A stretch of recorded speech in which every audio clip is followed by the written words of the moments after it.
Hello friends, आज हम class 12th के फिज़िक्स में चैप्टर 10 का पूरा ऑब्जेक्टिव करने वाले हैं, जिसके एग्ज़ाम में आने की पूरी संभावना है। आपका इस वीडियो से रिवीजन हो जाएगा।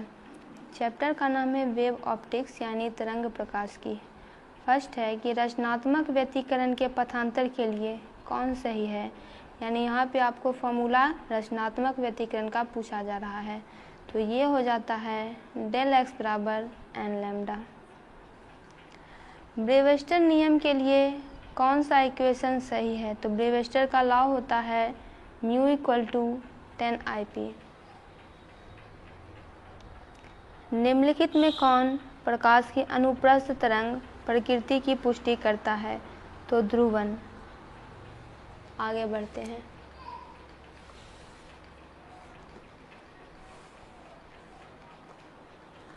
तरंग सिद्धांत निम्न में से किसकी व्याख्या नहीं कर सका था? तो ध्रुवन की व्याख्या नहीं कर सका। बिंदु स्रोत के कारण जो परिमित दूरी पर स्थित है, तरंगांग कैसा होगा? गोलीय यानी राउंड शेप का। बिंदु स्रोत के कारण जो अनंत पर स्थित है, तब तरंगांग क्या होगा? समतल। लाइन स्रोत के कारण जो परिमित दूरी पर स्थित है, तब तरंगांग क्या होगा? बेलनाकार। एक अज्ञात स्रोत के कारण जो अनंत पर रखा है, तब तरंगांग क्या होगा? तो समतल होगा। हाइगेंस का मान्यता यह था कि प्रकाश तरंग कैसा होता है? तो प्रकाश तरंग अनुदैर्घ्य होता है।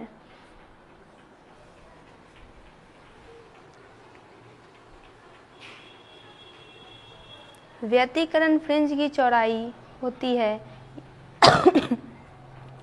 यानी यहाँ पे फॉर्मूला पूछा जा रहा है, तो बीटा इक्वल टू हो जाएगा डी लैम्डा बाई डी।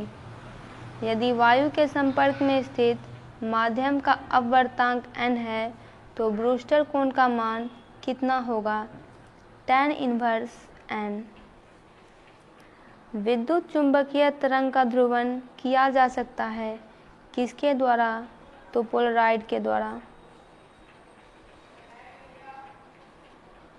एक वर्णी प्रकाश के दो स्रोत कला संबंध तब कहे जाते हैं जब उनकी कलांतर नियत हो।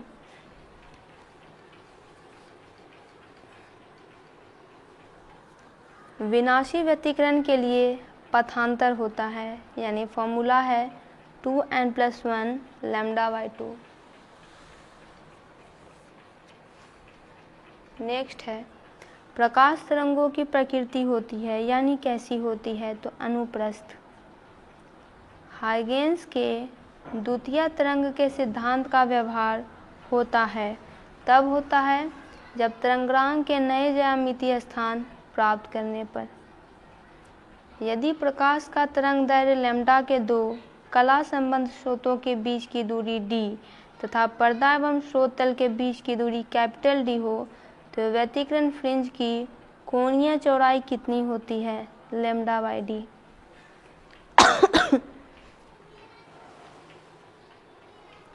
तरंग का कलांतर फाई का पथांतर लैम्डा x से संबंध है, तो लैम्डा बाय 2 पाई।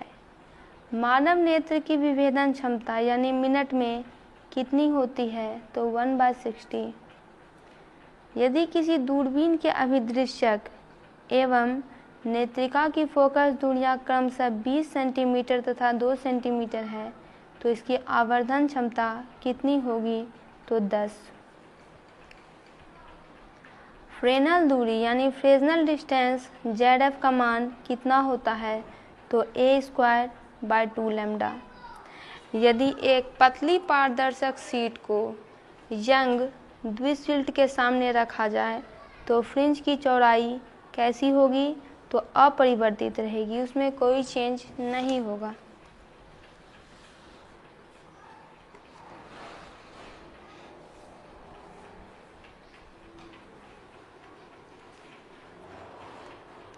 नेक्स्ट है कि यंग के डबल स्लिट प्रयोग में स्लिटों के बीच अंतराल को आधा करने पर तथा स्लिट व पर्दे के बीच की दूरी दुगने करने पर प्रिज्म की चौड़ाई कैसी रहेगी?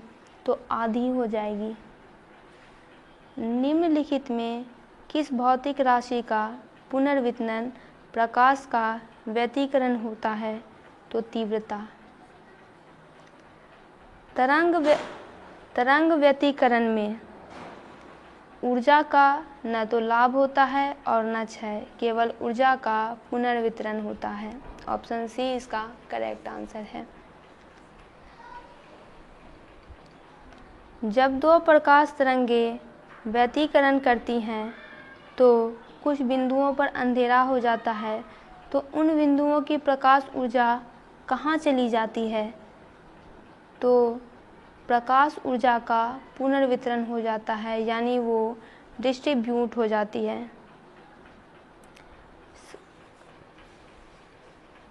समपोषी व्यतिकरण के लिए पथांतर यानी डेल्टा पी कितना होगा? तो डेल्टा पी तब हो जाता है π/2 का समगुणज। विनाशी व्यतिकरण के लिए पथांतर कितना होता है? तो π/2 का विषम गुणज। यंग का द्विचित्र प्रयोग में यदि d ग्रेटर देन लैम्डा तब फ्रिंज लगभग कितना होता है? तो किस रेखा में हो जाता है? तो सरल रेखाओं में ये आ जाता है।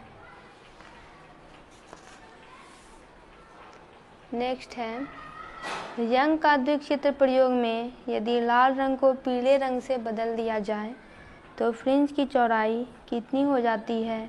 घट जाएगी। दो प्रकाश तरंगें जो दो अलग बल्ब से आती हैं व्यतिकरण नहीं करती है। क्यों? क्योंकि कला असंबद्ध होता है। व्यतिकरण में वितरण होता है तो प्रकाश ऊर्जा का। निम्न में से कौन ध्रुवण का कारण नहीं है? तो विवर्तन। समपोषी व्यतिकरण के लिए कालांतर कितना होगा? तो पाई का समगुणांक। विनाशी व्यतिकरण के लिए कालांतर कितना होगा? पाई का विषम गुणांक। दोस्तों, इसका पूरा ऑब्जेक्टिव कंप्लीट हुआ।